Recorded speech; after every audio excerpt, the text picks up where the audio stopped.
విజయవాడ వీధుల్లో ఓ గంట తిరిగితే చాలు ఓ 80 ఏళ్ల పైబడిన పెద్దాయన నిలువెత్తు జాతీయ జెండాను భుజాన మోస్తూ కనిపిస్తాడు. అందరినీ ఆప్యాయంగా పలకరిస్తూ రోజుకు 15 కిలోమీటర్లు నడుస్తాడు. ఎవరియనా ఎందుకలా జెండాతో తిరుగుతున్నారు? వాసిస్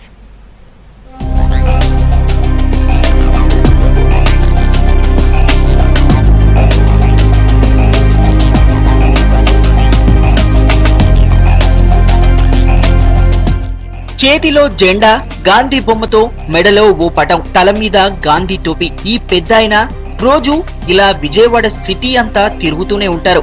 రోజు చూస్తూనే ఉంటారేమో, ఎవరు ఆయన్ని పట్టించుకోరు.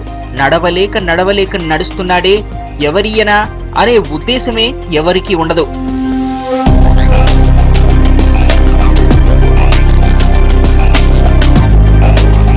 ఈ పెద్దాయన పేరు రామారావు. ఉప్పు సత్యాగ్రహంలో గాంధీజీ సరసన నిలబడి పోరాడారు. అప్పటి బ్రిటిష్ సైన్యంపై కాలుదువ్విన ఈయన ఇప్పటి నాయకుల నిర్లక్ష్యం, అధికారుల లంచగొండితనంతో పోరాడలేక దుర్భర జీవితాన్ని గడుపుతున్నాడు. ఇదిగో ఈ ఇంట్లోనే ఉంటారు.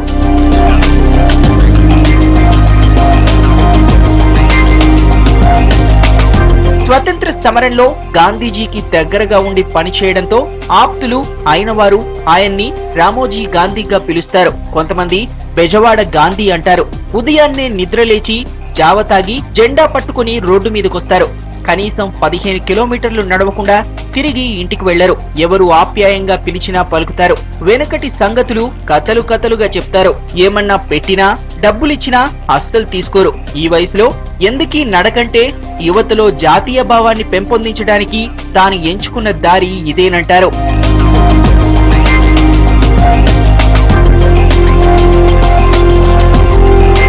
ఉప్పు సత్యాగ్రహంలో భాగంగా గాంధీజీ మచిలీపట్నం వచ్చినప్పుడు ఆయన వెంట ఉండి సపర్యలు చేసిన వాళ్లలో ఈయన ఒకరు. ఆయనతో పాటే రైళ్లు తిరగడం, ఎక్కడ సత్యాగ్రహం ఉంటే అక్కడ ఉప్పు చేరవేయడంతో పాటు గాంధీ గారికి స్నానం కూడా చేయించేవాడని చెప్తారు. అప్పుడు అనేక సందర్భాల్లో జైలు జీవితాన్ని కూడా గడిపిన రామారావు దగ్గర ఆ డాక్యుమెంట్లేవీ లేవు. అగ్ని ప్రమాదంలో అన్ని బూడిదైపోయాయి. వాటి కాపీలను సంపాదించి అధికారుల దగ్గరకు వెళ్తే పనికిరావన్నారు. దాంతో స్వాతంత్ర సమరయోధుడిగా ప్రభుత్వ గుర్తింపుకు నోచుకోక ఆ బెనిఫిట్స్ ఏవీ పొందలేక భారంగా బతికిస్తున్నారు. అనేక మంది నాయకులను కలిసినా ఎలాంటి ఉపయోగం లేదని అంటున్నారు. వాళ్ళు నన్ను పాటించట్లేదు. మరి ఎవరైనా ఉన్నారా గాంధీ గారితో తిరిగినోడు, గాంధీ గారికి నీరు పోసినోళ్ళు?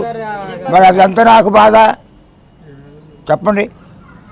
అదే కలరమ్మ గారు అంది, నువ్వు ఆయనతో పాటు తిరిగి ఆయనకి నీళ్ళు పోసినటువంటి వ్యక్తివి నువ్వు, కాబట్టి నీ పేరు ఉంటాకి లేదు, గాంధీ రావాలి అని చెప్పి ఇది కట్టు తిరగమని ఇచ్చింది. ఇది కట్టు తిరుగుతున్నాయి అంతే. తన కష్టం చెప్పుకుందామని చంద్రబాబు నాయుడిని ఈ మధ్య కలిస్తే పింఛను మాటెత్తకుండా తక్షణ సాయంగా 25,000 రూపాయలు మంజూరు చేశారు. ఇది జరిగి ఏడాది కావస్తున్నా ఇప్పటి వరకు డబ్బులైతే అందలేదు. అదేమని సీఎం ఆఫీస్కెళ్తే పట్టించుకోకుండా పంపేస్తున్నారని బాధపడుతున్నాడు. ఆయన కుటుంబం ప్రభుత్వ సాయం కోసం ఎదురు చూస్తోంది. దళితులం అవడం వల్లే తమ తండ్రికి రావాల్సిన బెనిఫిట్స్ రాకుండా పోయాయని, ఎవరూ పట్టించుకోవడం లేదని కుటుంబీకులు ఆవేదన వ్యక్తం చేస్తున్నారు. ఆగస్టు 15కి జెండా ఎగరేస్తాడు. పిల్లలందరూ చాక్లెట్లు పంచుతారు, పిల్లలందరూ పోగు చేస్తారు ప్రతి సంవత్సరం. మరి శ్రీరామనవమి వస్తే కనుక మళ్ళీ అక్కడ కూడా దానికి కూడా చేస్తారు. మళ్ళీ జనాలు పిల్లల్ని అందరూ పోగు చేసి పానకం పోసి పంపిస్తారు. కానీ ఆయనకి గవర్నమెంట్ పరంగా మాత్రం ఆయనకు దక్కాల్సినవి మాత్రం ఏం దక్కలేదు. వాళ్ళ పిల్లలకు కూడా ఏం దక్కలేదు. తనను ఎవరు పట్టించుకున్నా పట్టించుకోకపోయినా తన జాతీయవాద స్ఫూర్తిని మాత్రం వదులుకోనని, ప్రాణం ఉన్నంత వరకు జెండా మోస్తూ నడుస్తూనే ఉంటానని చెప్తున్నారు బెజవాడ గాంధీ.